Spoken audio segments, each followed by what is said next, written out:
वणक्कम।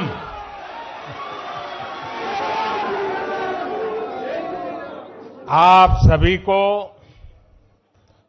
पोंगल के पर्व की अनेक अनेक शुभकामनाएं।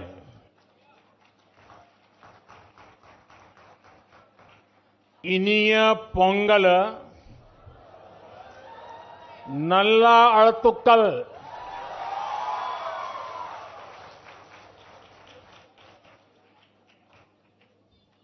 पोंगल के पवित्र दिन तमिलनाडु के हर घर से पोंगल धारा का प्रवाह होता है। मेरी कामना है उसी तरह आपके जीवन में भी सुख, समृद्धि और संतोष की धारा का प्रवाह निरंतर होता रहे।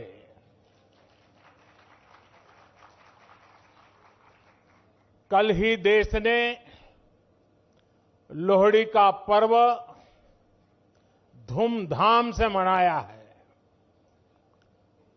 कुछ लोग आज मकर संक्रमण उत्तरायण मना रहे हैं, कुछ लोग शायद कल मनाएंगे। माघ बिहू भी बस आने ही वाला है। मैं इन सभी पर्वों की सभी देशवासियों को बहुत बहुत बधाई देता हूं, शुभकामनाएं देता हूं।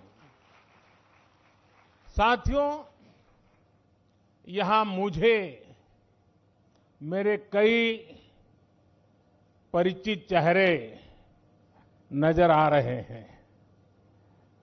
पिछले साल भी हम सब तमिल पुथांडु के अवसर पर यहां मिल चुके हैं।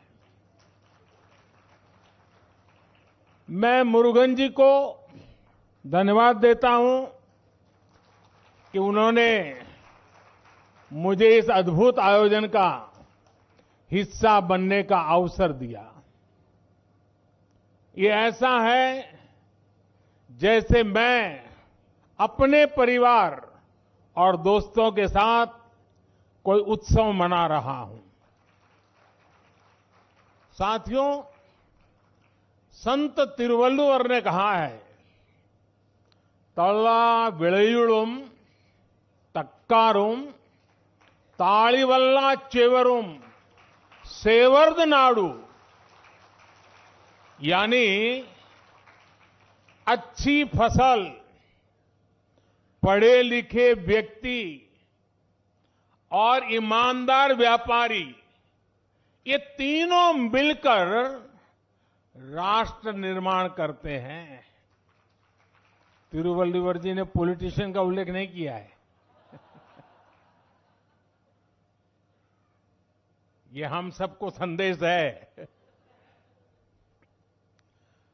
पोंगल पर्व में ताजी फसल को भगवान के चरणों में समर्पित करने की परंपरा है।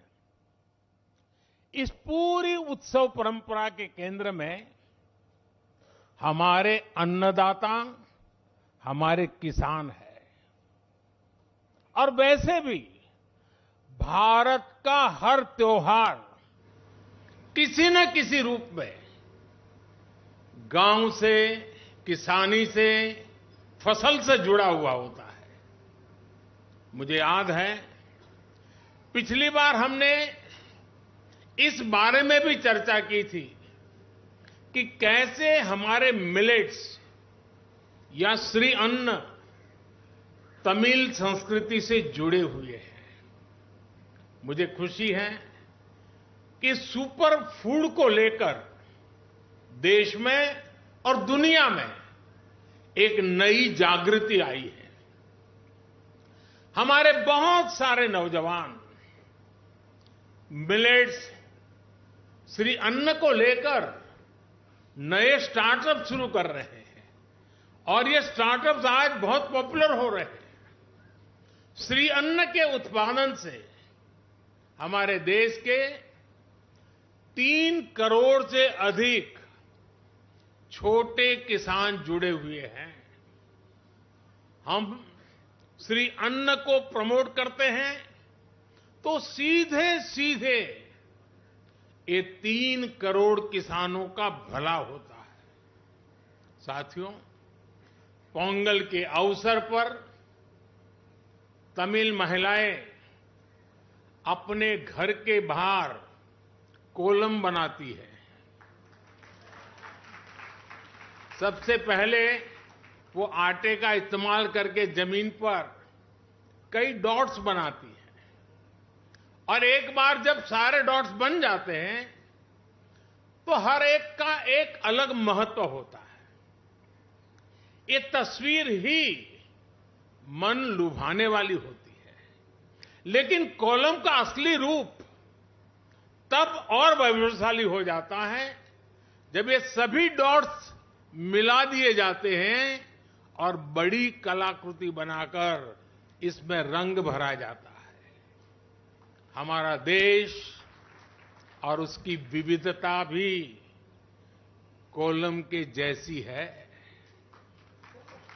जब देश का कोना कोना एक दूसरे से भावात्मक रूप से जुड़ता है तो हमारी शक्ति एक अलग रूप दिखाती है।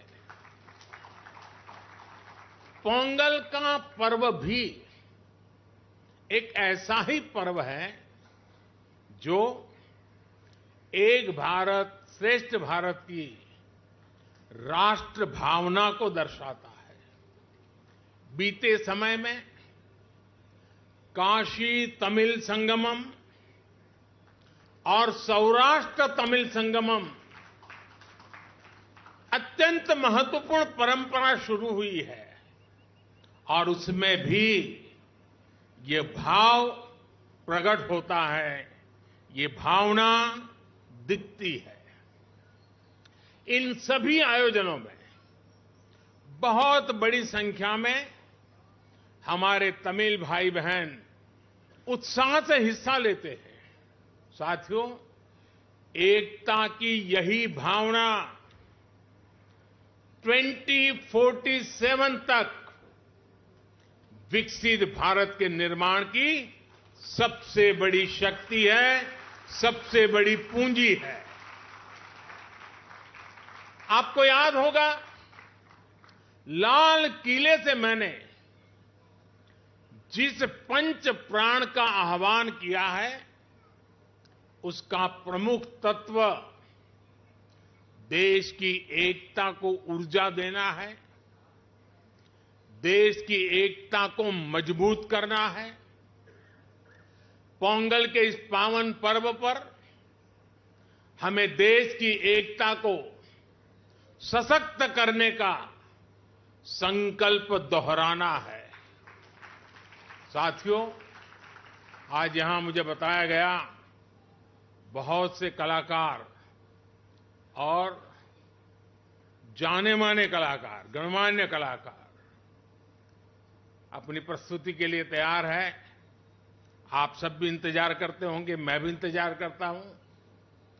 ये सभी कलाकार राजधानी दिल्ली में तमिलनाडु को जीवंत बनाने वाले हैं।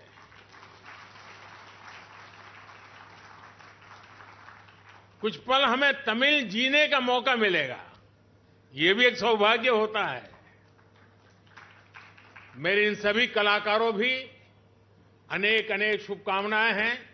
मैं फिर एक बार मुरुगन जी का धन्यवाद करता हूं। वणक्कम।